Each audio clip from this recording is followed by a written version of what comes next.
This is a speedrun breakdown of the Master Sword category in Tears of the Kingdom. From here on out, expect spoilers for the game. There's actually quite a few ways you can get the Master Sword in Tears of the Kingdom. Technically, you start the game with it, of course, only for it to be destroyed right after. Then you get the decayed version early on for a little before it gets sent back in time, and in the final boss fight, even if you don't have the sword yet, you get it for defeating the boss, but it won't stay on your save file afterwards. And technically you can even get a glitched version of it from the intro onto your save file, but none of these ways is what this speedrun is about. This speedrun is all about actually pulling the Master Sword from the Light Dragon's head to permanently unlock it on your save. This means getting 5 stamina vessels and making your way to the dragon as quickly as possible.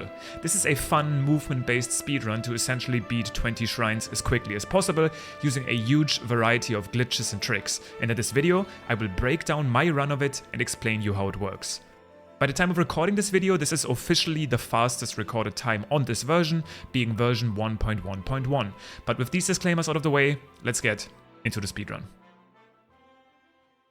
Welcome to the intro of Tears of the Kingdom. This part has already managed to become relatively infamous for lots of resets and speedruns. And maybe you remember this from my previous Any Percent Explained video. This is a 7-minute unskippable part of the run. Slows down basically all of the speedrun categories quite heavily.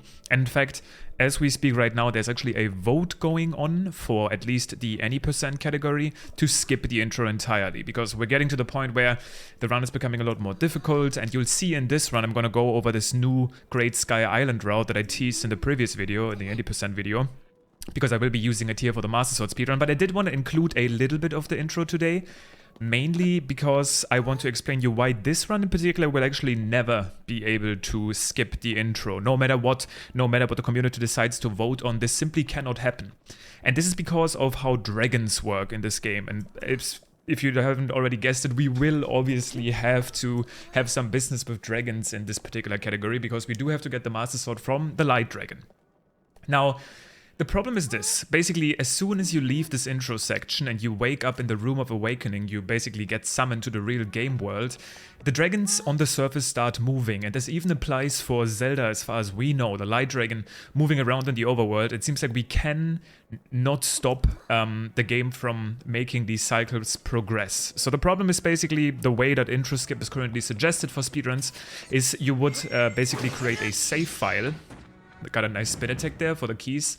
You would basically create a save file after you complete the intro and would start your speedruns from that save file before picking up the decayed Master Sword, and this is where the timing would then officially begin. But the problem is that in this run in particular, you could essentially kind of like trick the speedrun leaderboards by waiting, let's say like 10-15 minutes before you actually create your save file, which would then actually change the Light Dragon's position potentially in your favor. So basically all categories that currently have any business with dragons wouldn't ever be allowed to use the intro skip. You see me do the cuts here. I had just enough time to kind of explain you why intro skip will never happen in this category, as I got a raid here on my stream, and wake up in the Room of Awakening picking up the decayed Master Sword. And no, the run is not over right now. I tried to make an intro to this video to explain it to you, what you actually have to do in this run. This is all about getting the full Master Sword, right? Getting the full revitalized Master Sword on your file. And don't get me wrong, there's so many ways already to get the Master Sword. This feels a little arbitrary, but the reason that I like this category is because it's just very fun. It's a short and like fast-paced, movement-based speedrun where you do shrine after shrine and then eventually have like a really cool finale by actually getting the Master Sword from the Light Dragon's head. But again, I understand technically there's other ways to at least touch the Master Sword. For example, Any Percent technically obtains the Master Sword as of right now and will probably always do so. I basically think this is a really cool run to show off, and I'm going to be able to explain you the new Great Sky Island route and a bunch of glitches, which is why I wanted to show it off, and it's kind of like a nice segue into the All Shrines speedrun, which I'm going to look into next. Now, let's get into the actual new Great Sky Island route. It starts off by one of the hardest jumps, which is why intro skip has become so... It has become kind of like a big deal. You basically jump from this pillar over to this wheel. I did a cut here because I actually failed this jump. In Any Percent, if you failed this jump, you would reset, watch the 7-minute intro again. You jump over these wheels, go to the side, barely squeeze through with like some side-walking, side-hopping action, and then you make it up here, where the Nacho Ya Shrine is. And this shrine is obviously technically, the game wants you to get the shrine after you do the other 3, and you can actually see it on the right here. It's currently closed. Like, you can't enter any shrine until you touch the Temple of Time door for the first time. And additionally, even if you do touch the Temple of Time door for the first time and then glitched yourself up here somehow, the shrine would actually not be open. This shrine only opens after you touch the door of Vitality for the first time, where it checks for your hearts after GSI. So why do we go up here? This is something I teased, like I said, in the any % speedrun video. We go up here to get some early Zonai wings. And Zonai wings, and I will just say this every time I talk about Zonai wings, are probably the most slept on, for me, slept on Zonai device. I did not think they would be this powerful. They're probably the most powerful Zonai device with rockets, together with rockets. They fly so quickly, they're easy to set up. You can reset your stamina on them, they help you playing the game without the paraglider. Extremely powerful Zonai device. I think in the future I will do a speedrunner ranked Zonai devices tier list. The wings will be very high up there. They're very powerful. But now for the better intro, the less annoying intro. I am not yet tired of this cutscene. It definitely always hits the spot. The music is great, the visuals are great, and it does not feel as long. Gets you hyped for the run. Also, I feel like it's kind of like a reward nowadays, because you do this very difficult jump. Like, that jump over those wheels is very, very difficult. Probably one of the hardest tricks in the entire run we have so far. And getting kind of rewarded being done with that section after having watched the intro and getting a real run going feels great. Now we want to dive down here, ideally land on this lily pad. What this allows us to do is essentially skip a little bit of swimming. That way you can just swim with a single stroke basically all the way to the staircase and then make our way towards the Pura pad. I think I mentioned this in the any % speedrun recently. You actually do have to get the Pura pad. If you don't get the Pura pad at all, jumping down from this island anywhere will void you out. Similar to the Great Plateau in Breath of the Wild. You cannot skip this Pura pad at all. Basically, the entire game world will be locked until you get this Pura pad, and then until you beat the Great Sky Island, the entire game world is still locked. It's basically like 2 sections, right? At first, you get like the Room of Awakening in this area.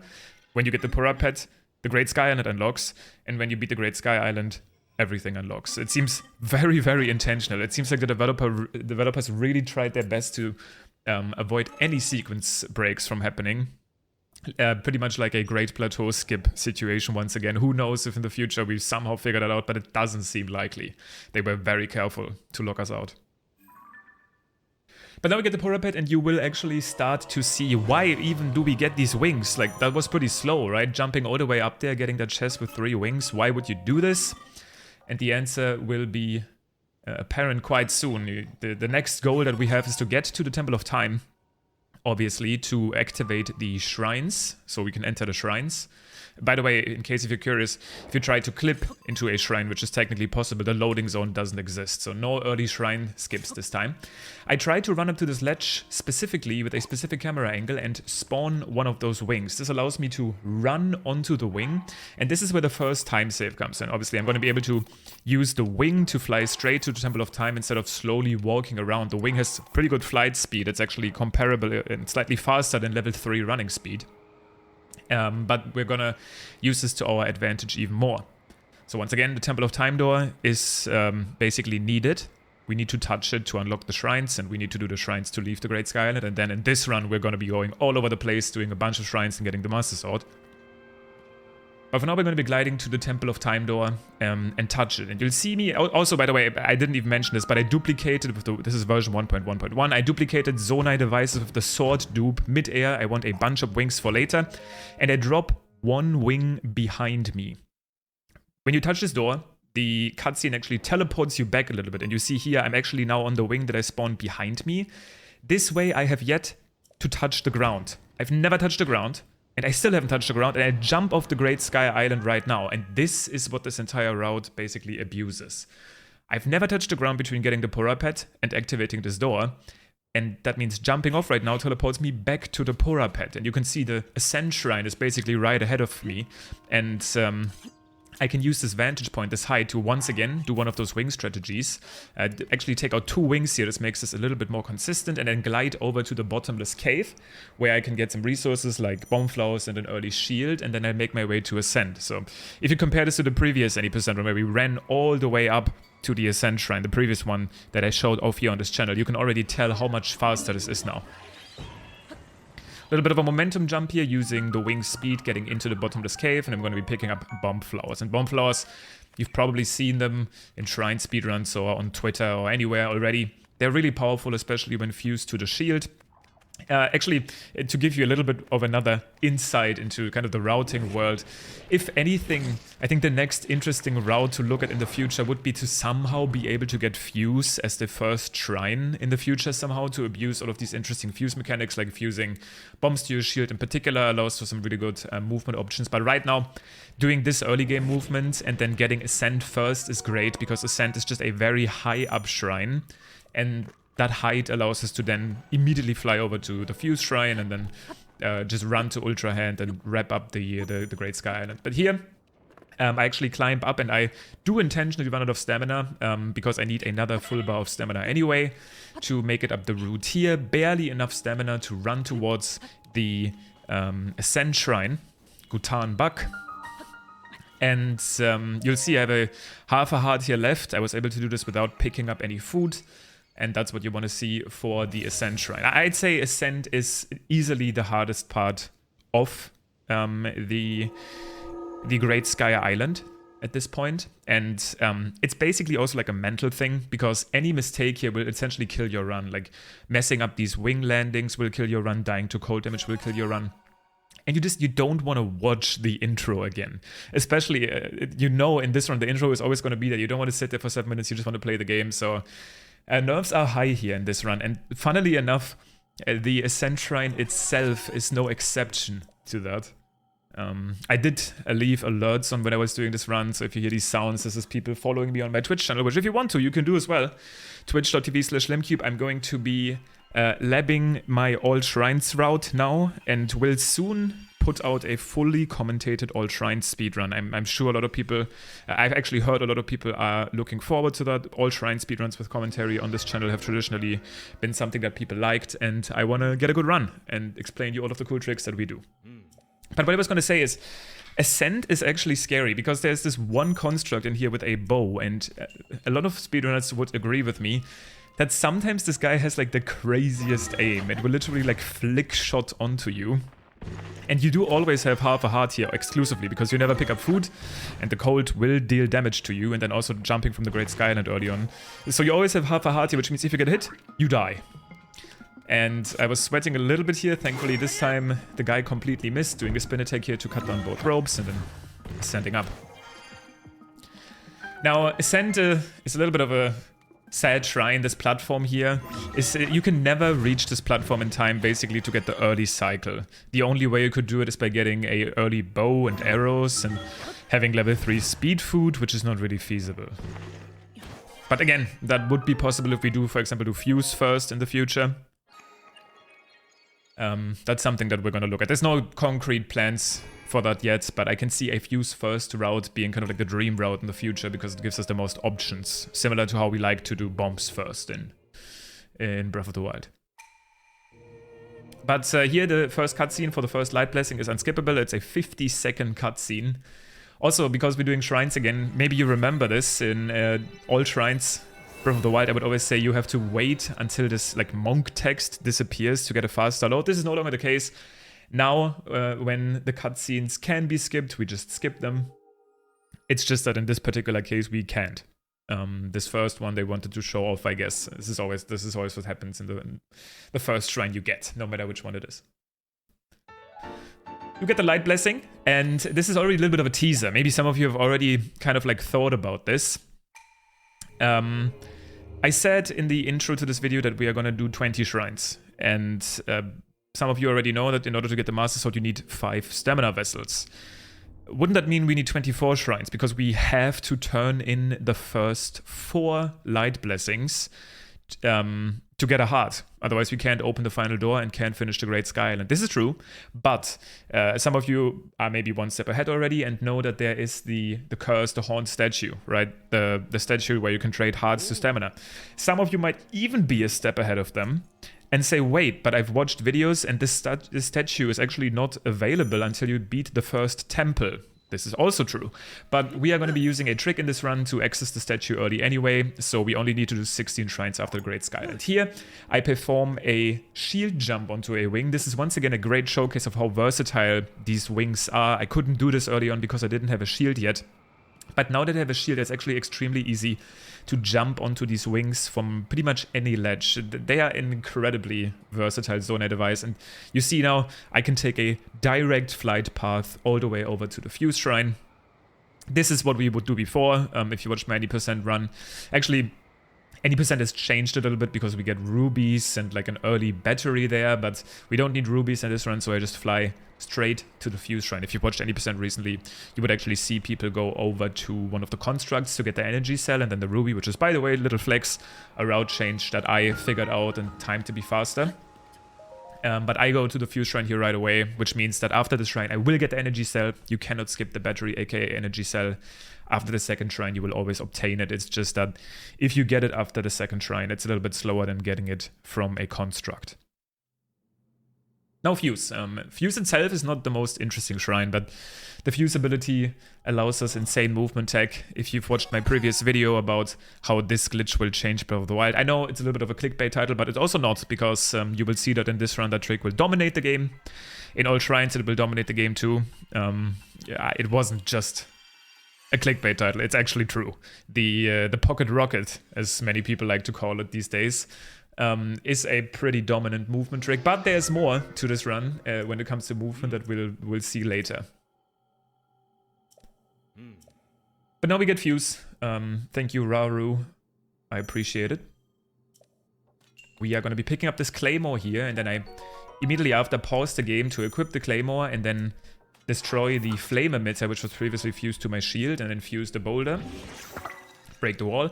And now this is actually pretty convenient. There's a little bit of water here in the Fuse Shrine. Normally duplicating bomb flowers can be a little bit dangerous, but if you do it in water, you're usually on the safe side. And I do want quite a few of those bomb flowers, once again using that sword duping that some of you have maybe been able to do in their early versions of the game. This is unfortunately patched out, but it was pretty popular when it was around. I leave one bomb flower there intentionally because I'm going to be fusing it to my shield, pick up arrows, a bow, and then I specifically aim at this little bit like under and around this eye, I like to say, like this little glowing dot on the chest. This will allow me to basically blast the chest all the way towards the door where I need to go anyway, and then I fuse the bomb flower to my shield. I like this strat a lot, it's very cool, very stylish. And then I open the door. Now, I have like around 20 bomb flowers, and I'm gonna be using basically all of them. Even for small movements like right here, you can essentially skip climbing up the ladder and you save around like 3 seconds of movement, and usually it only takes you around 1 to 2 seconds to fuse another bomb flower to your shield. As of right now, there's no cutscene skip for this guy. He will always wake up here in the Fuse Shrine. But we won't be entertaining the thought of fighting him and just run to the end. Finishing up Shrine 2 out of 20. Now, unfortunately, this run is a little bit slower. This is like true for all of the speedruns. We are not quite on the Breath of the Wild Great Plateau level where even the early game is optimized and hyped. I mean, this is already kind of optimized now, but it's just not very fast.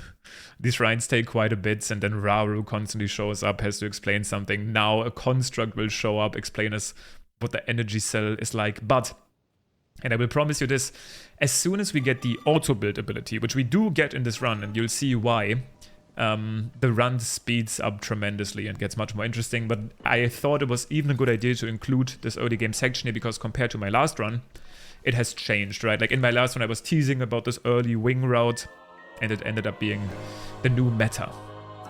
Now, like I said, we get the energy cell, and the reason it's slower here is because the construct kind of says like, yeah, go over here, we can show you how to use this one.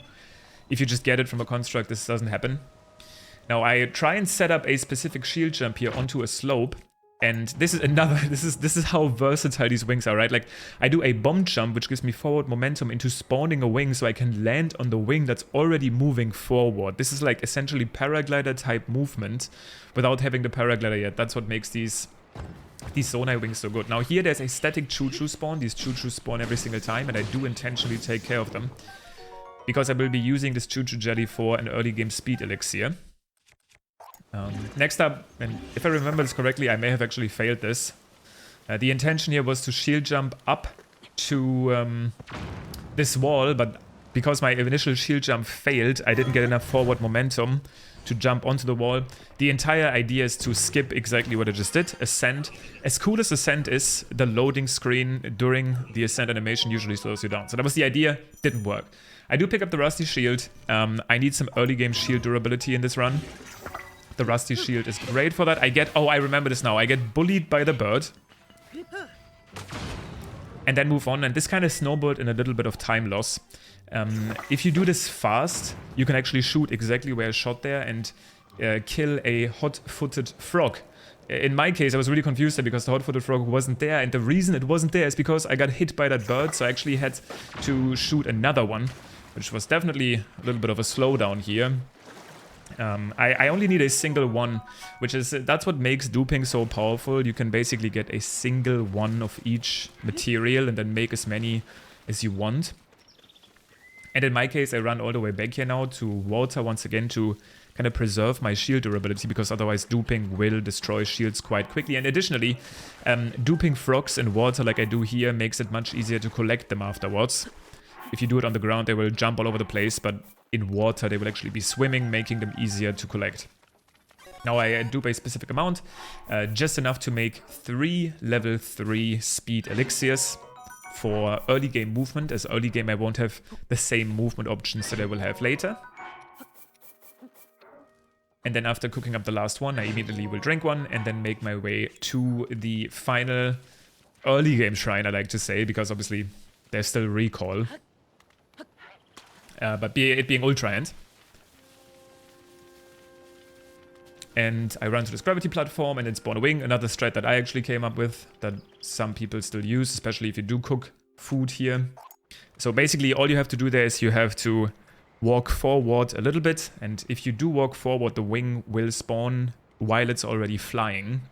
And we use that here to glide over to the Ultra Hand Shrine. Now, some people have pointed out, and this is actually how I originally discovered the strat. If you have seen this on LimQ Plus like a month ago, this is where I found it.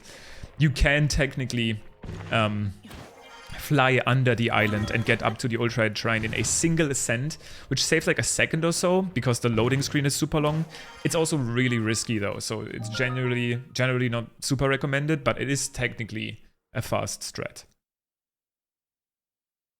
Now, Ultra Hand is by far the coolest shrine on the Great Sky Island. Recently, I actually showed off a super cool strat for Ultra Hand on Twitter. I think that must have been my most liked tweet ever. It hit like 12,000 likes, which I know people get like 500,000, but for me, I was like, wow, that's crazy. And that was combining these bomb shield jumps together with shield surfing. It's definitely, the options here are quite cool. Like there's so much more options in this shrine. The other shrine is like basically just run through and like wait, and then there's Ultra Hand where you can go kind of crazy, which is interesting because it seems like in general like the least interesting speedrunning ability, right? Fusing allows you to do bomb shield jumps. Ascent people really thought would break the game, which it hasn't really yet. And then Ultra Hand is just building things, but we're going to start off by turning this slab around a little bit, kind of building ourselves a little bit of a jump platform to then shield jump over to the other side with the speed level 3 buff. And then here you'll see a nice combination of the bomb flower shield jump on a slope. There's a slope right here, and if you shield jump onto it, boom, you fly forward. And basically, if you've watched previous runs, it was already pretty cool to shield surf up the rail, but this is even faster. And that's the Ultra Hand Shrine. Light Blessing number 3, and now a little bit of a downtime again until we finally get the Nachoya Shrine, but like I promised, then we will really go into overdrive. You can already tell, basically, right? I can kind of give you like a little teaser here. I think the Great Sky Island in this run took me around like 36 minutes or so, or 35, I don't remember. But the entire run takes 1 hour and 25 minutes, right? That means we're going to be doing 16 shrines in basically the same time we did 4 shrines early on, and you'll see how that works. But here, another good thing about wings, if you run with level 3 speed, you can actually have them zoom quite quickly from your original spawning location. It was a little bit too low here. The idea, once again, was to skip one of those ascents. Unfortunately, I had to ascend anyway because I didn't get enough height. My wing flying there was a little bit off. But that's fine. I get another shield here. Like I said, early game shield durability will be important for the pocket rocket glitch that I made a video on. I think it was my last video on the channel. And even those those bomb shield jumps you see all the time, they slowly eat away your durability. So you need some early game shields for this, for sure. In fact, this run will actually get the Hylian shield simply because of how much the pocket rocket glitch destroys shield durability. Now, we finally get the recall ability, and then again there's a little bit of a slowdown because we have to touch the door, and then go back to Nachoya.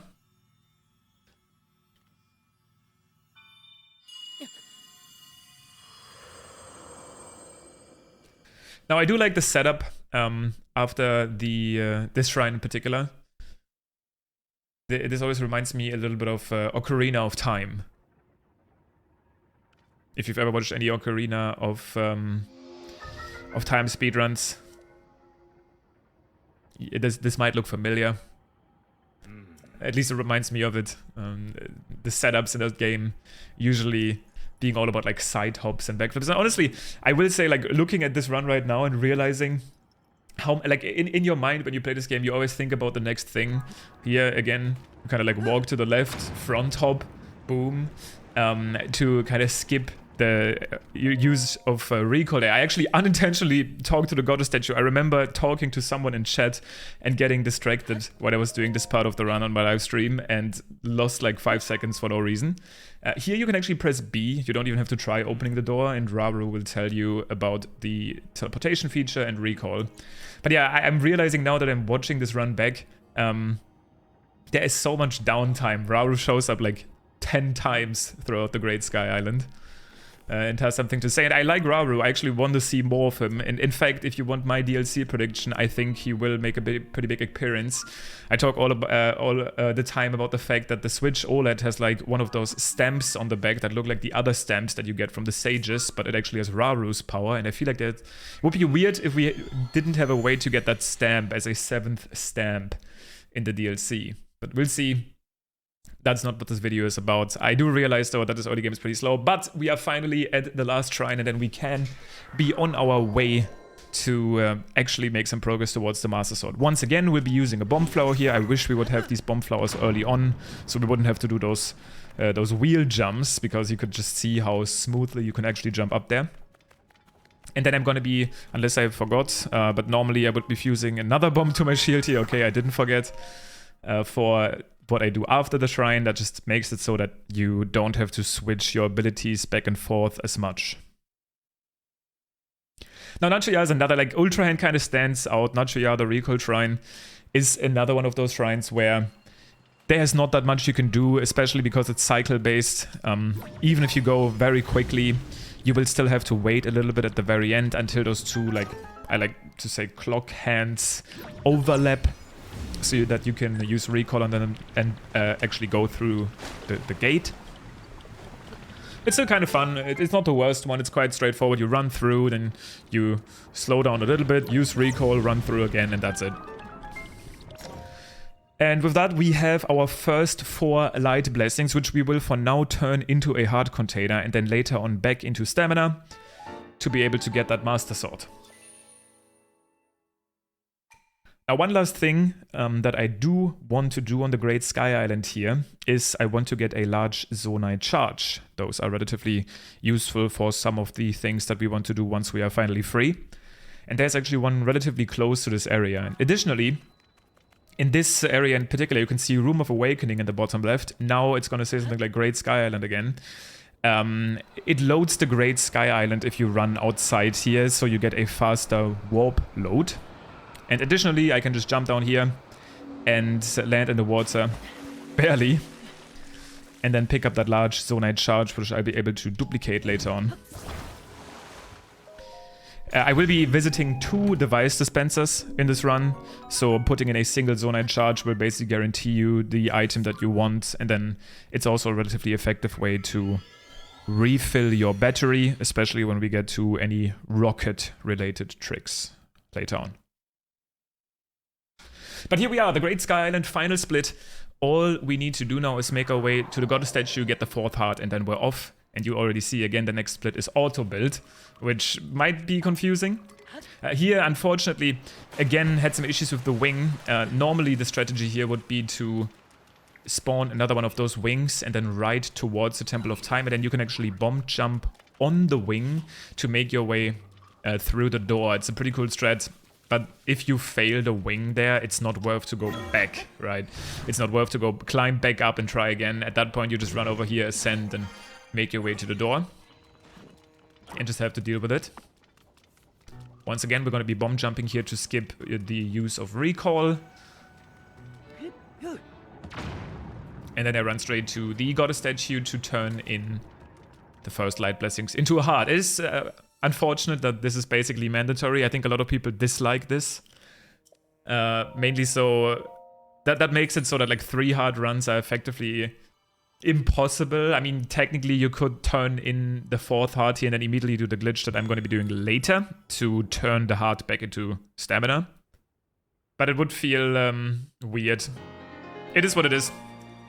This is what they decided to do this time. 4 hearts to open the door. And that's it. The final task of the Great Sky Island. Pushing open the door. 4 hearts needed. And people ask this all the time, but if you don't do this specific task, if you don't open this specific door with 4 hearts, the cutscene to finish the Great Sky Island does not spawn. This is what I mean when I said they were very careful to not unintentionally maybe allow any sequence breaks.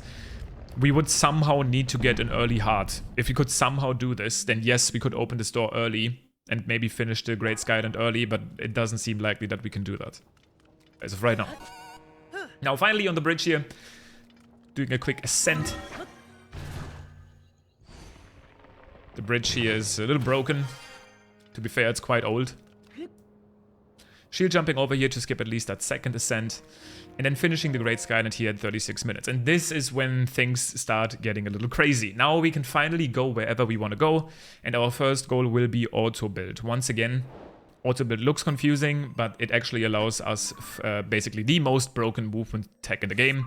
It is not exclusive to version 1.1, but it is better on version 1.1. And maybe this allows me to quickly talk about the version differences. Currently, the world record for this run is on version 1.0.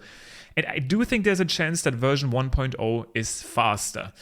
Version 1.0's advantage is that during Pocket Rocket, the glitch that you've probably seen a lot, where you basically do infinite rocket jumps, in version 1.0, also I love how the sky looks here. In version 1.0, that rocket does never run out. So effectively, you can do the fuse entanglement with the rocket once and then use that rocket forever until your shield breaks. And that's super powerful. But version 1.1 instead has these very powerful auto-build cancel slides. That's a glitch that we will see a lot in this run as soon as we get the auto-build ability. So it's kind of like a race between the two. I think in all shrines, version 1.1.1 will be the fastest. In this run, version 1.0 might actually be faster, but I wanted to show version 1.1.1 because I think it's more versatile. There's more interesting tricks. It shows off the auto-build cancel slides. It shows off the pocket rocket movement. Again, in the future, we'll know which version will ultimately be the fastest.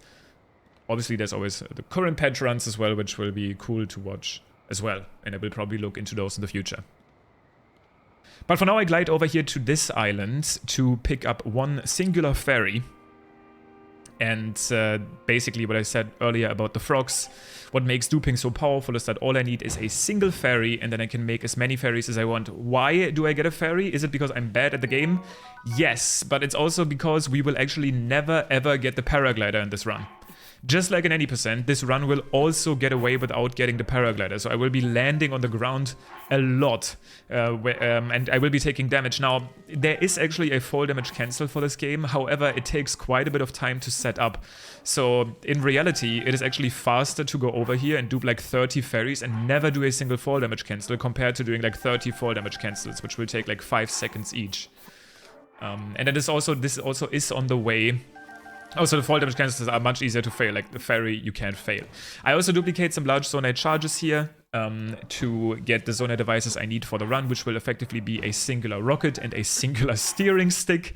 Those, I really do feel like the most powerful devices are really some of the devices that nobody really had on their radar, like steering sticks. Okay, rockets I feel like was kind of obvious that they were going to be good, but like steering sticks and wings I didn't really have on my radar too much. But it does make sense now that we've seen what they're capable of. I built a quick fan contraption here just to glide over to this device dispenser. Almost get sniped by this archer. And this is where the large zonite charges will have a tremendous advantage. Because instead of putting in like 4 normal charges and getting unlucky, I can just put in a singular large charge and get pretty much enough drops to be pretty safe. Again, I want a singular rocket here. Any other rocket helps me because I can dupe more effectively. I think I end up getting 3 or even 4 rockets here. I don't know if I pick up all of them. I only pick up 3. And then I go to this ledge and duplicate. This will basically make it so that you can't take out the rockets. So if you do the sword duping inputs, instead the rockets will be duplicated. I want around 20 or so I can quickly take them out later out of the quick menu, and then I drink another speed potion. And I run over here to the... Will I get it right? It's the Genodoc Shrine? I'm still in the process of... Yep, okay. Not bad. I'm in the process of learning them, and yes, some of you will think I'm crazy, because you probably saw these names and were like, there's no way Limcube learns them all again. I'm getting there already. I'm kind of scaring myself there sometimes. So that's a Genodoc Shrine. We will not be completing it now. We will only be getting the war point. We will be completing it later once we get auto-build. It's going to be pretty cool. Once again, one more of these wing spawn shield jumps because I'm on my way now to the chasm towards auto-build.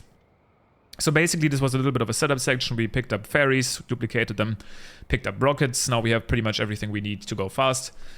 And we picked up that early game warp point up in the sky. And now I run off the wing really early. This is actually really cool. You can really see how momentum preservation was done in this game, where if you run forward, the momentum will actually be kept all the way. So I can literally fly essentially all the way to the chasm at the Great Plateau and then boom, make it in there perfectly. We won't be getting any Bright Bloom seeds. I know exactly where to go at this point. In fact, if you've seen some any percent runs, we actually used to go down here even at any percent. Build this infamous hover bike. But even the hover bike is actually slower than running there with level 3 speed, mainly because it takes quite a bit of time to build it. And you can obviously see the big mine in the back. This is where we get the auto-build ability. Also, some people will probably be like, wait, there's no way auto-build is worth it. You have to fight Master Koga, but actually you don't. This is what makes auto-build so much better. In fact, once you get the ability, if you don't fix the Yiga clan members' vehicles, you can just leave. And that's exactly what we're gonna do. You can already see the construct right there, where we're gonna pick up the ability. And then we'll never see the depths again in this run. And actually in all shrines it will be the same. In all shrines we will go down to the depths here a singular time, get auto build and then never come back.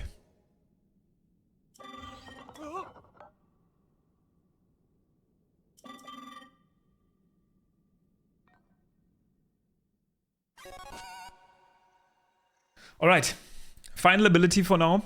We won't be getting the camera in this run. In fact, the map rune, which is usually considered a meme, will actually come in clutch in this run. People make fun of the map rune all the time, being like, why is this even a thing? But we will actually be using it to our advantage quite a bit here.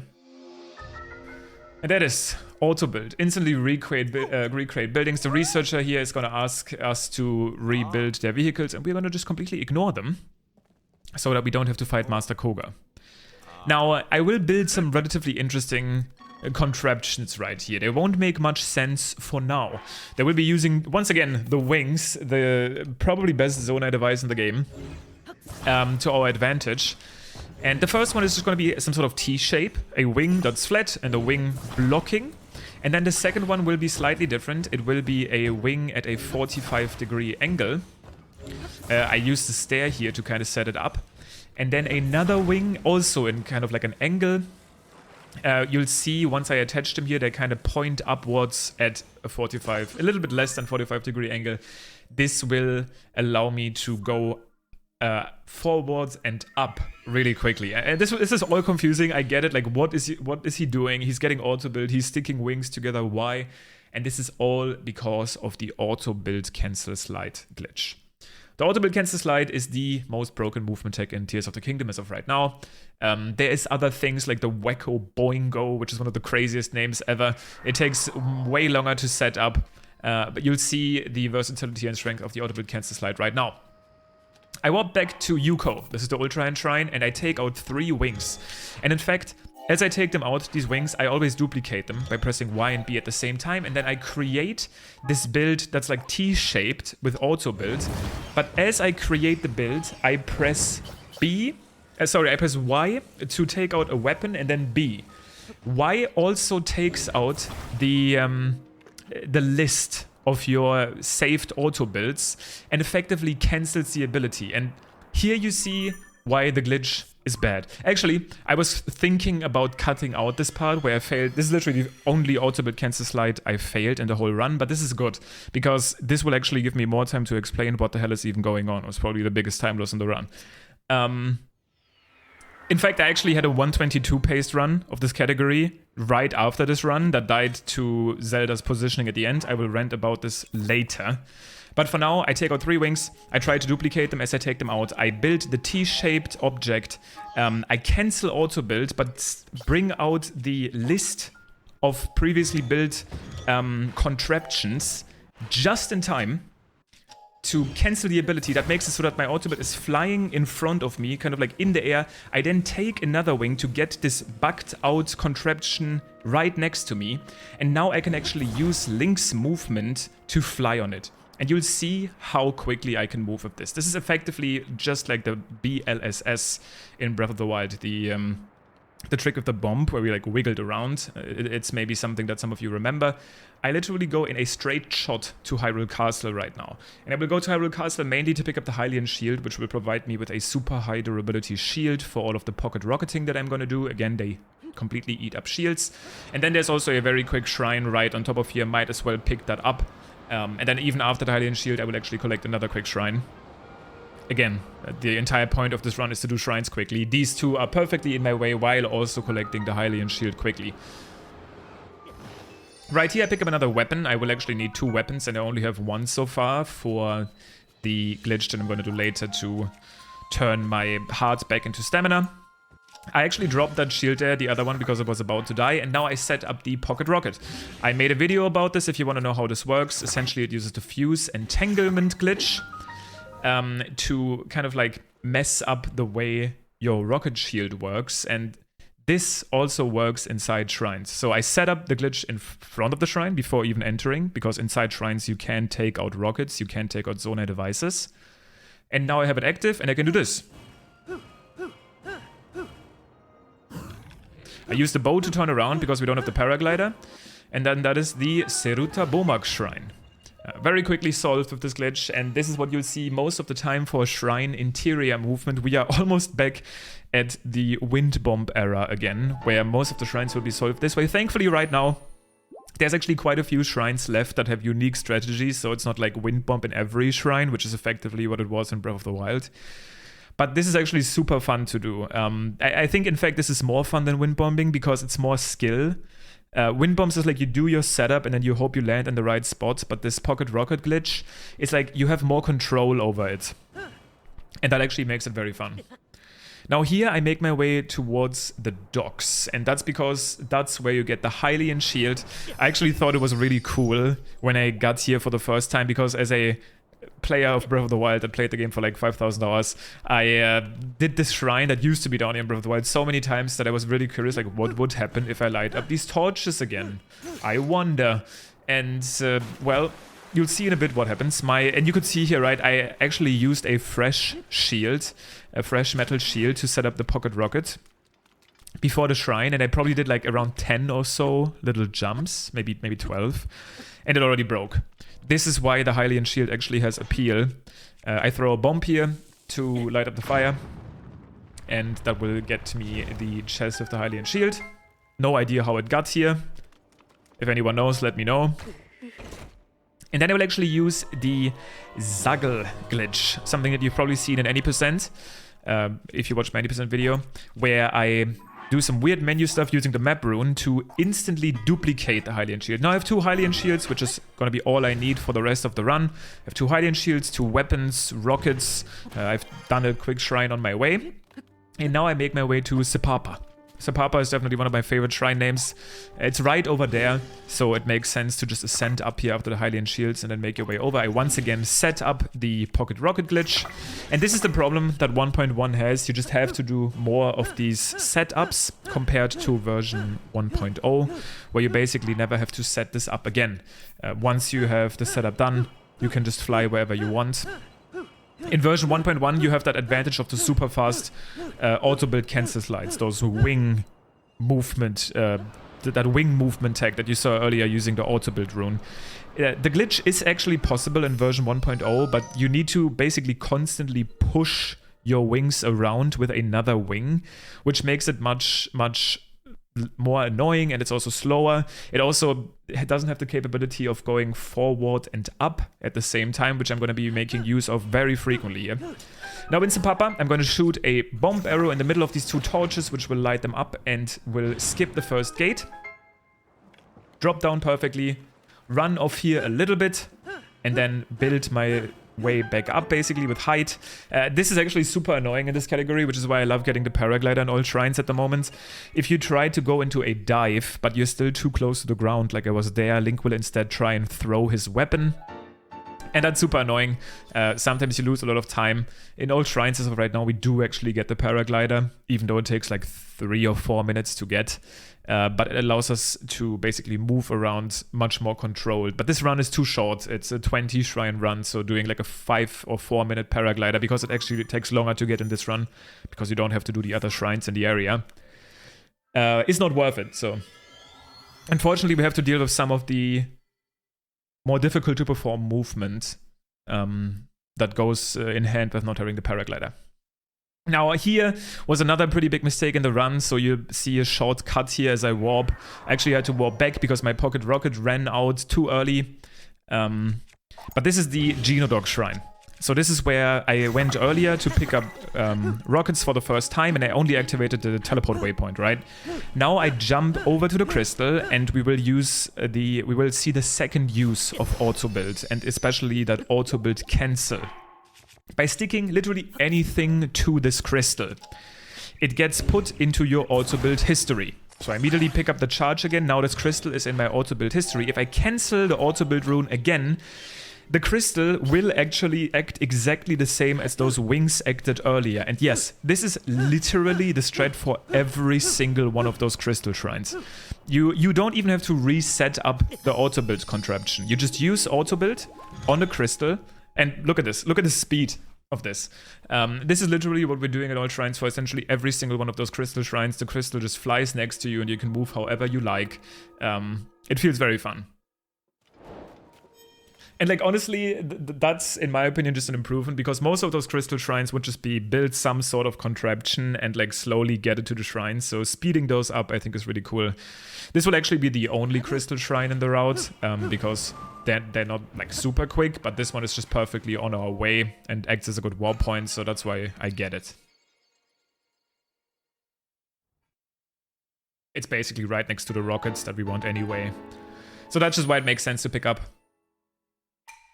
Now next up is Raka Shock, and that's actually another slow shrine, and the only reason that one is worth is because it's right next to another device dispenser. And that device dispenser has some Zonai steering sticks. And here we'll see our first auto-build cancel slide making use of that other build that I saved down in the depths. The one that's kind of like a V shape and the one that's pointing up. Because Rakashok is the sky island kind of like in front of us. And it's a little bit higher. So here, with a little bit of different wing movement, I get the build next to me, make my way on it, and then you can see that the wings are not only moving forward really fast, they're also moving upwards. And this is the huge advantage of version 1.1. It essentially allows me to go in a straight line over to the device dispenser. This is the one that has the steering sticks here. Also, what I try to do there, when you see that, is sometimes I try to do a shield jump before I land on the ground, which will basically make it so that you don't get that landing leg animation of Link kind of like recovering from the fall. It can be hard to time though, because you're moving down pretty quickly.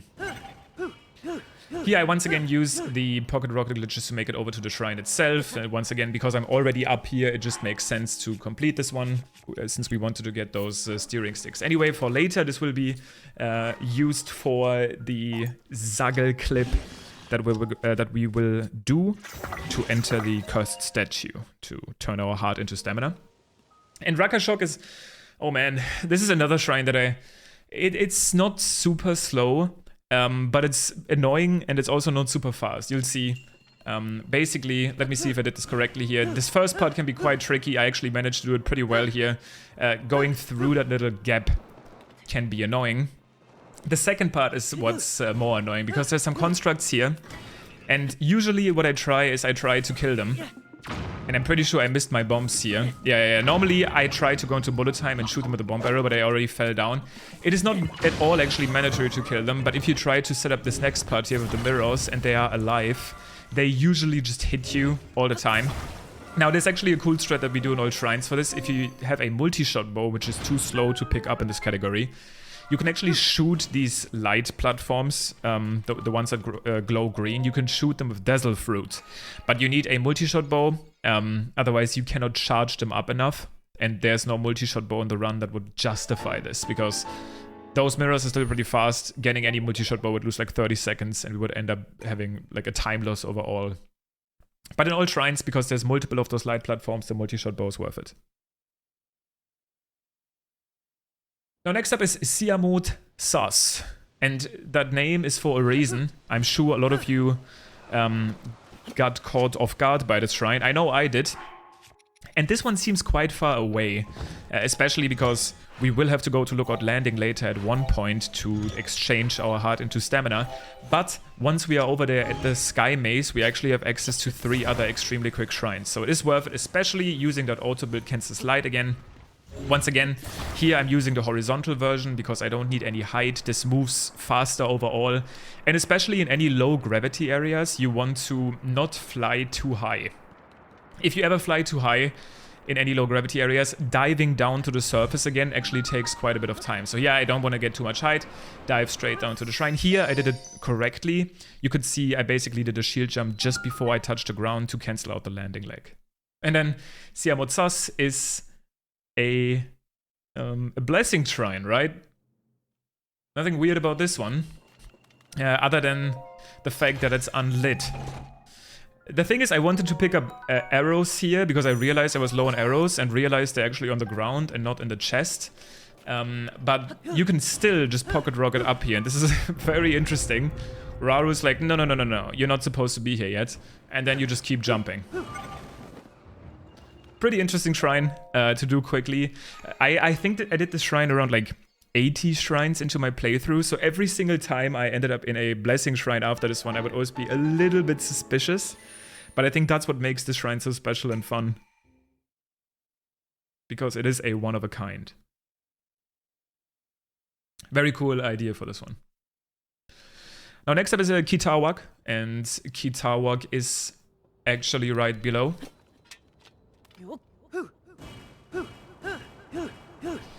You don't see it yet because I actually have a visual cue. I basically shield jump just towards Death Mountain here. And then I can basically perfectly fall next to the shrine. And this is something that in routing in general is something you want to focus on. Like if you can ever fall to another shrine. Like, it took me like 20 seconds to go from one shrine to another here, simply because all I need to do is fall down. And this game has a lot of those instances where you will start up on a sky island and you can just reach the next shrine by falling down. Those are the sort of movements you want to try and prioritize. So you want to basically, once you are up somewhere on the sky island, you want to stay up there as long as you can, and then when you get the opportunity, literally fall down straight to a shrine below. And that's why it's worth it to come over here to the maze. Oh, I remember this. I got so upset there. You could literally see that pillar kind of like, you know, stopping me for a fraction of a second there. And that basically made it so that I ended up falling down and respawned here, unfortunately. Kind of had to readjust my angle, 20-second time loss in this shrine. Was not happy about it. Again, I actually had, and maybe it's about time to talk about this, I was grinding this run a little bit on my stream. And I had a run after this one that was on pace to be a 122, which would have been... The VOD is still up on my Twitch. It would have been like a almost 3-minute world record. Even better than version 1.0, which again, we don't know which version is faster. But I said before that it actually... This run very much depends on where the Light Dragon will be at the very end, because you do have to reach it. And with this route, she would usually always be around the Forge Island. The Zonai Forge Island, that big tower with the lasers. Some of you have probably already done it. And in this run, that's where she is. And then in the run I did, after this one, the 122 pace run, I did the run and she wasn't there. And I was like, okay, I guess I played faster, so she should be a little bit further back. After some science, it turned out she was at the Wind Temple, which made absolutely no sense. She was literally on the opposite side of the map. And I realized in the Discord that this is something that many people have seen. The Light Dragon behaving very weirdly, even teleporting sometimes. So right now, the Light Dragon is one of our community's biggest mysteries. And that's why I personally will be moving on to all shrines right now, because I don't want to lose another Master Sword run to Zelda randomly being on the opposite side of the map, even though she shouldn't be. Like, technically she should be on a huge cycle, but for some reason, something that you can do can make her take different paths or make her start the cycle in a different spot. And it can be extremely frustrating. I will report on this issue in the future if I figure it out, the community figures it out, but right now, the Light Dragon is very frustrating. I got very lucky in this run that everything worked out though, so in this run it won't be an issue, but I did want to briefly mention that the Light Dragon can be a very big headache. We don't fully understand her yet. That was Siva Karma, another quick shrine, simple auto-build cancel slide to get there. A lot of the shrines in this game are built in a way where you can see the goal right when you enter, which we can use to our advantage with the pocket rocket trick. But there's actually also a very big amount of shrines in this game where there's a straight up wall blocking the ending. And in the community, we already joked around that it almost seems like that the Zelda team had like 2 different teams working on shrines. One team that watched speedruns and was like, no, we need to stop these guys. We need to build walls here. And then another team that just put the shrine at the end, being like, oh yeah, you know, speedruns are kind of cool. They can actually go fast. Obviously, that's a joke. Like, I don't know if anything like that happened, but it really seems that way. Now, I haven't actually gotten the other shrine in the maze yet, Motsusis, and that's another reason that coming to Gerudo Town, not Gerudo Town, but the Gerudo Desert is so effective, because other than these other 3 quick shrines, the shrine inside the maze is still at the same spot, and it's still a blessing. And blessing's obviously super quick. All we need to do is get there, like I just did, with another auto-build cancel slide. And then once I enter the shrine, I can run to the finish line. So these shrines are really our prime suspects for any sort of Master Sword speedrun or speedrun that doesn't have to get every single shrine. They're really fast. And then after this, our Gerudo, little Gerudo trip here will end. And we will make our way towards Lookout Landing finally. And you can see, right, there's like 20 minutes left in the run and still 8 shrines, but that's just like how quick the run gets from this point. We have now completed 12 shrines, 8 more to go. And next up is Ryogok. And Ryogok is actually a shrine on the Great Plateau. And this is like the perfect opportunity for speedruns to teleport somewhere. Mainly because right now we are like inside the maze. You can't even ascend right away, so might as well teleport. And we actually have a really good teleport point, which is Genodog, the one that we got at the beginning. Once again, this is using these routing fundamentals. I made this route myself, that I talked about earlier. essentially, whenever you can, you want to be teleporting up somewhere and then just literally fall to the shrine. This will be a perfect example of it. Because Ryogok is pretty much right below this one. I set up like a relatively precise falling angle here. Say hi to the Flux Construct. At least we get a little bit of Flux Construct music in. I love the theme, by the way. And then you can already see Ryogok right below. Unfortunately, it did rob us out of the skydiving music, which is another one of my favorites. And here, once again, going for the shield surf at the end, fusing a rocket normally to my shield here. So this is not pocket rocket, this is a normal rocket fusion, and you'll see why.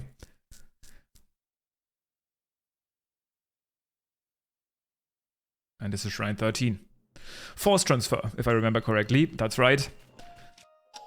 I actually I ended up breaking this shrine. I tried to unstick the contraption here, and I somehow broke the actual wheels. So I had to like reload, I remember. But all we need to do at this point is run to the edge, use the normal rocket for height, dive over to the ending, and that's Ryogok. Next up is Tsutsu-Om, which is another great name.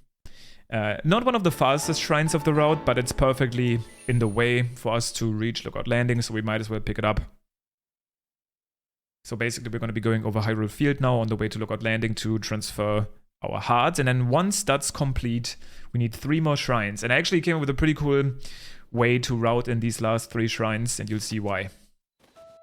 My speed potion is running out here. I didn't make more because at this point having extra speed doesn't actually matter that much. There's not too much running left. This movement here is for some reason so difficult. This should be relatively easy, but that ledge is just perfectly built to kind of stop you from using the pocket rocket glitch. And this is one of the rare instances where I don't do one of those auto-build cancel slides in the overworld. Mainly because that wall is like basically perfectly in the way, and these shrines are so close together that I can simply use the pocket rocket glitch to reach Tsutsu-Om. And once again, you see me go for those shield jumps at the ground to cancel the landing leg.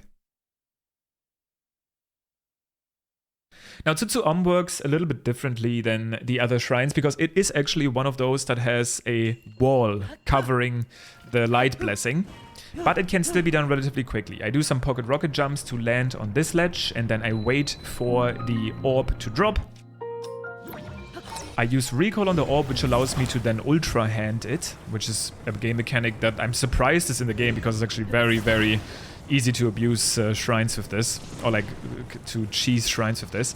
And then I take a stake, put it into that rotating wall, and it will push the orb to the goal. Now stakes, and I don't know how many of you actually watched my casual playthrough of the game. I use recoil on the orb just so that it doesn't like roll around and actually get stopped, because otherwise it can take quite a bit for the orb to reach its goal.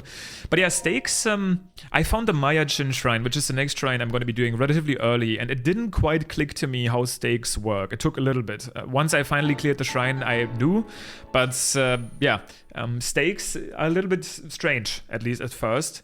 And it feels great to do the Maya-Chin Shrine in speedruns, because it's probably one of the fastest shrines in the entire route. But again, if you watched my casual playthrough, I got stuck in there quite a bit. And people ask me, like, how could you get stuck there? It's such an obvious shrine. It is, like, the game wants you to play pinball there, essentially. But it was, for me, the problem was the stakes. Like, how the stakes function didn't quite click with me. So I was in there for longer than I should have been. Here, once again, had some issues setting up the auto-build cancel slide, and this is mainly because that is a very weird input. You press like Y and B, but you don't want to press them super fast. You want to press like YB. If you do it too quickly, it won't work. If you do it too slowly, it won't work. It definitely takes some getting used to. Here, once again, I use an auto-build cancel slide that gives me some height as well. Basically, and actually ended up falling off here, I remember this now. Not the biggest deal, because I can still use Pocket Rocket to reach the shrine.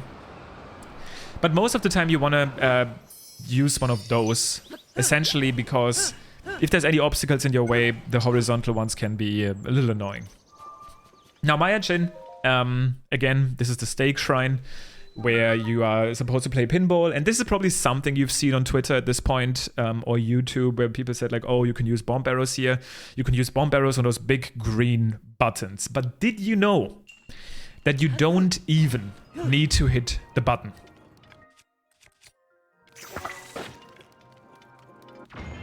That's right. It actually works through the wall. So without even turning around the wall there, without even turning around the button, the bomb explosion blast will still activate it, finishing the Maya Chin Shrine extremely quickly. It's very fun for me again, mainly because it was such a... I was so stuck here casually. It was day one, I will admit. It was like the first day I played the game on, and I also streamed like 13 hours or like 12 hours at the time. So I will use that as a little bit of excuse, but it feels great to break it in a speedrun. Now next up is Susuyai, and another is not super quick shrine. These shrines here are not the very fastest in terms of interior, but they are just so... I mean, they're not slow either, don't get me wrong, but they're just so close to Lookout Landing that it makes sense to complete them. And again, Lookout Landing is a must. You'll see turning one heart back to stamina takes around 3 minutes. So that's 3 minutes versus having to do 4 shrines, which would probably take like 8 minutes. So that glitch that I'll do there will literally save like 5 minutes. Here's Susuyai.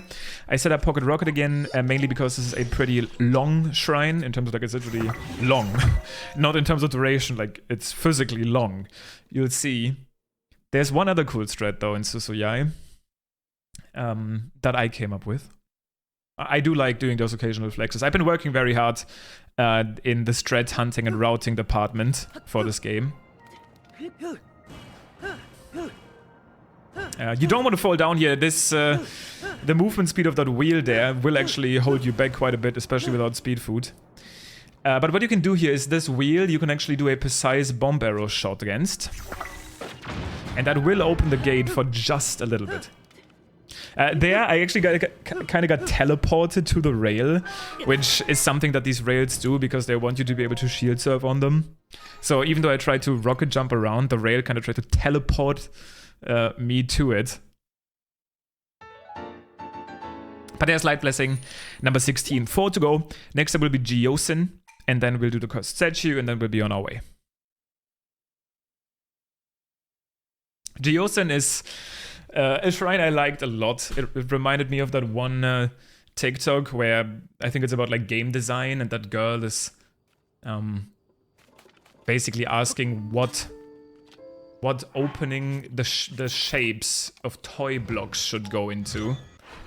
And she's reacting to this guy essentially using the square hole for each shape.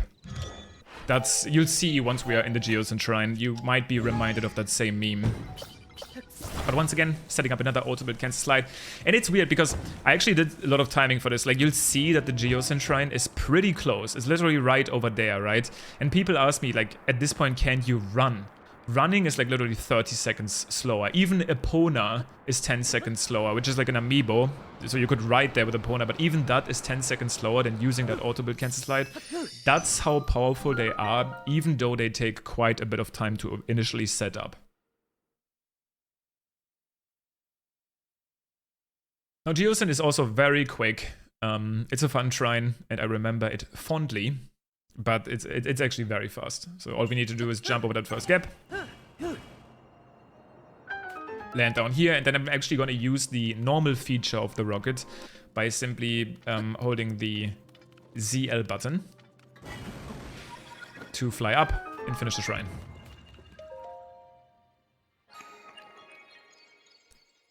Now 17 shrines are done, which means we need 3 more. And next up, I'm going to go to Lookout Landing. Now, the thing is this. There is actually a goddess statue in Lookout Landing. So it would technically make sense to do 20 shrines before Lookout Landing, then do the glitch, and then turn in the rest of your light blessings. The problem is that the goddess statue is in the shelter. And not only is the shelter closed at the start, it actually takes quite long to open it, because you have to talk to Pura, and you have to like watch those cutscenes, and then you have to go to the guy, and he opens the shelter, and it actually takes too long. So instead, what we'll do is we'll do the little trade offer now, then do 3 more quick shrines, and end on another goddess statue to do our actual upgrades, and then make our way to the light dragon. Once again, another auto-build cancel slide setup. To land and Lookout Landing, you don't want to run in there, otherwise you're going to get greeted by the guards, and that will end up losing some time. And here I position at a specific spot, kind of like behind this balloon, once again do a shield jump to cancel the landing lag. And then I place my steering stick on the ground and I kind of like turn it in a way that when I stand in this corner there, I will be able to get on it. But now I do what you've probably seen before. Maybe you've seen my last any percent video, like how the any percent speedrun in Tears of the Kingdom works. This is zuggling.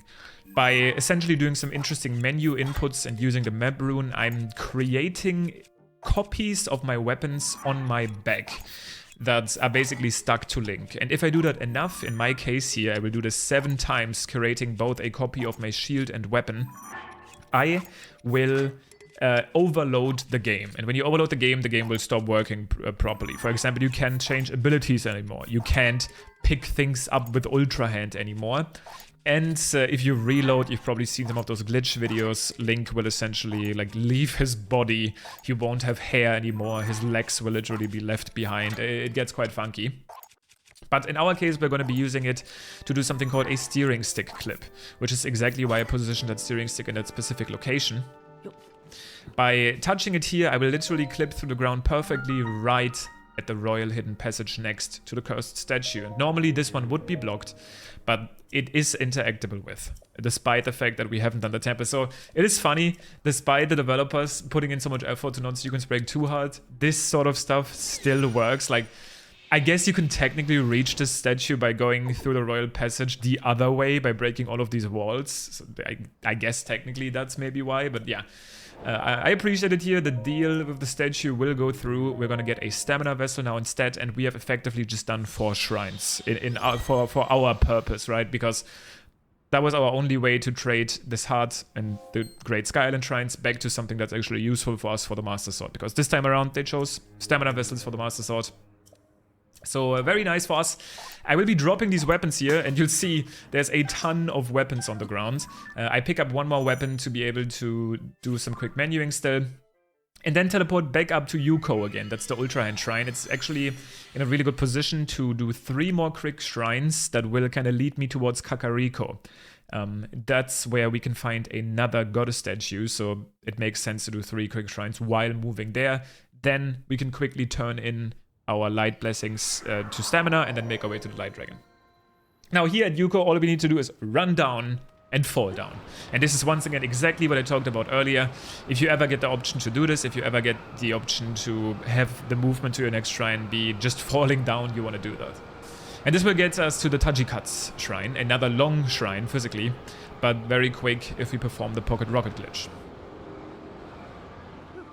Once again, nice landing here on the shield. Very quick pocket rocket setup for this one. You can see how quickly you can actually set it up if it goes well.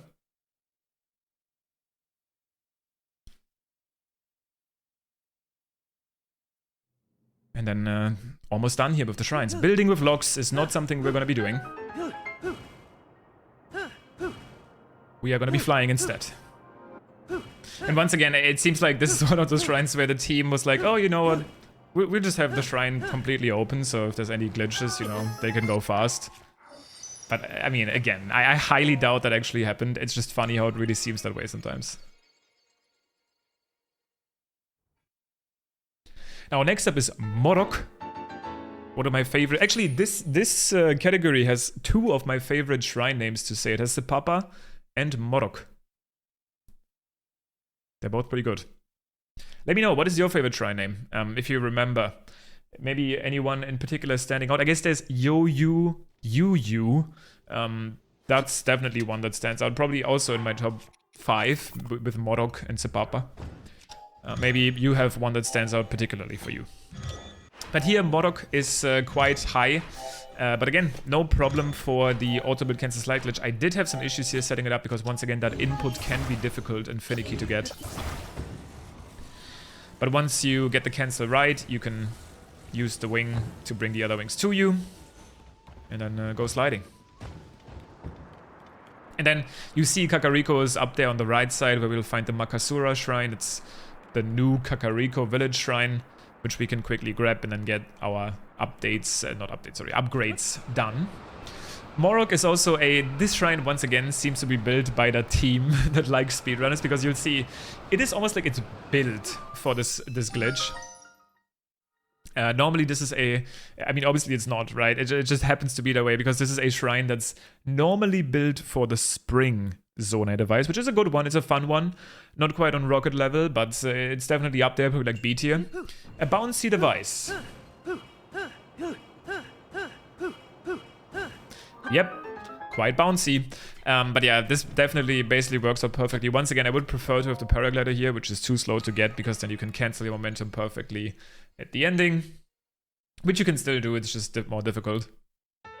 But very nice, and only one shrine to go now before we do our upgrades, which is going to be Makasura.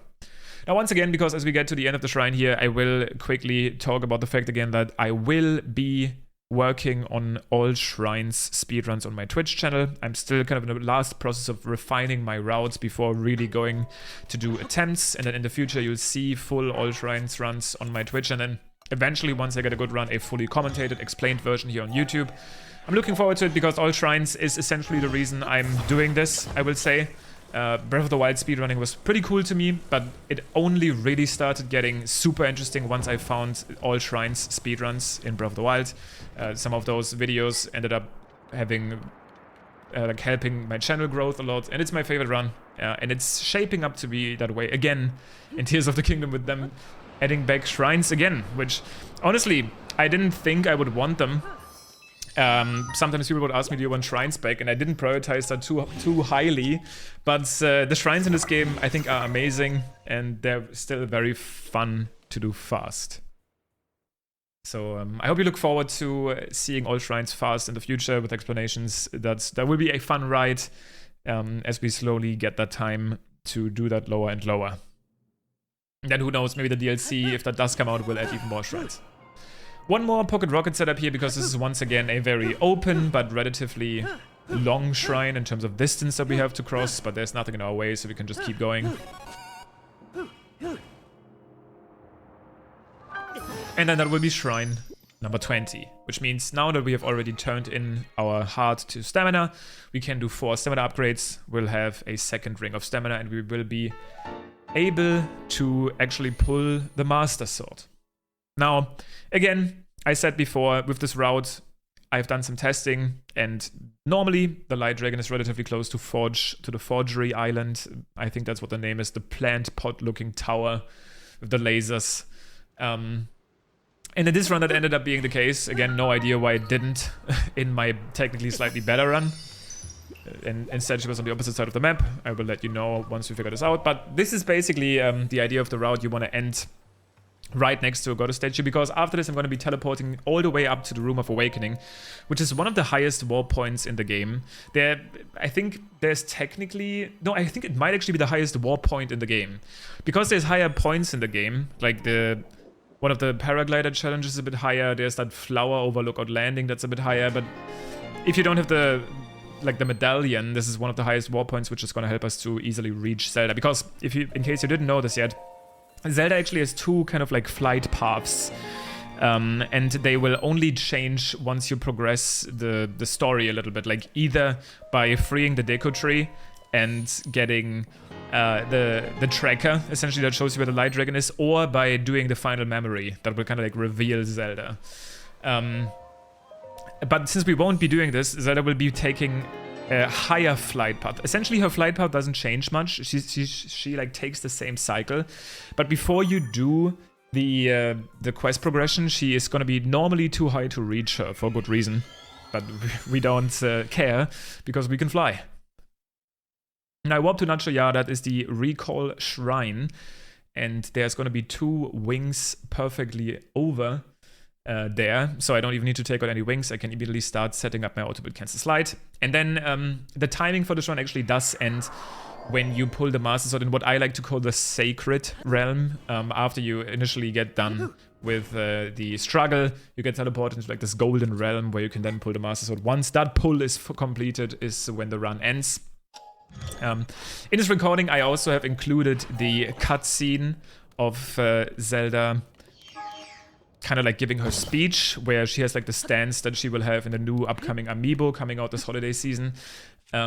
And I thought it would be maybe interesting for you to have that cutscene play, mainly because it is in Japanese. Japanese is not faster for this run, but I basically switch around the languages quite frequently at the moment, just because in this run there's no difference for languages. It only really currently matters for longer runs like all dungeons, where English seems to be the fastest. But here I go straight towards that tower. You can see it on the left. Zelda loads in the back right there. And I'm basically in a perfect position to land on her head, even without the paraglider. Now, another thing that could be interesting to note is that there's actually no fall damage on these dragons, so I can literally just dive down and then start collecting the Master Sword.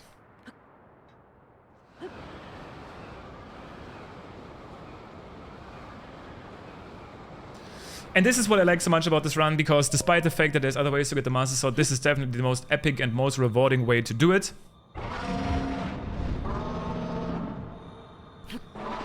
This entire struggle sequence is so cool, the music is so epic, and then the music gets even better once you get into that, I like to say, Sacred Realm. It's basically as close as we'll get, as Zelda is healing the sword with her sacred light. And if I dare say so, this might be the most epic Master Sword pull we've ever had.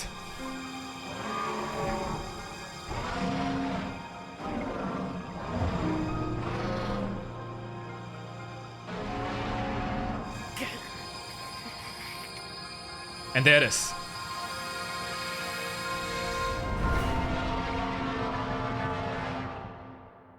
Successfully reached the finale. Once again, the timer will end once we do that last input there, where we pull the Master Sword. I'll let you guys listen to Japanese Zelda's speech one more time, and then I'll talk to you one more time as this run is coming to an end. But here we are. I like to call this the Sacred. Also the music here. I don't even want to say anything. It's too good.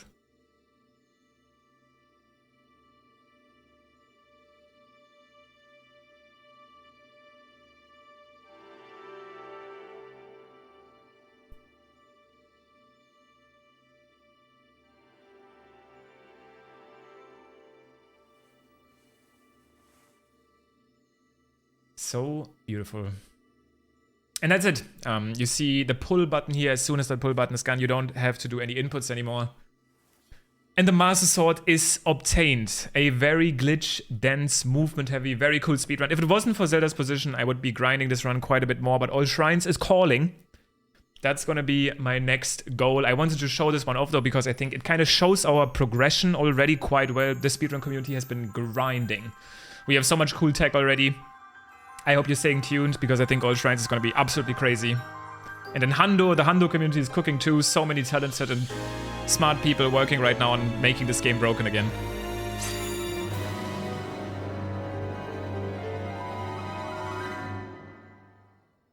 And one more time, I'll present Japanese Zelda during this cutscene. I think it's very well done. Link. あなたの剣、マスターソードは魔王を滅する唯一の力。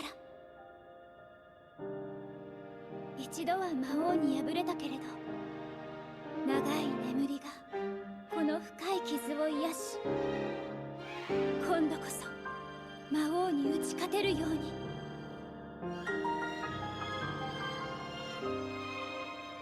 Also the music here, dude.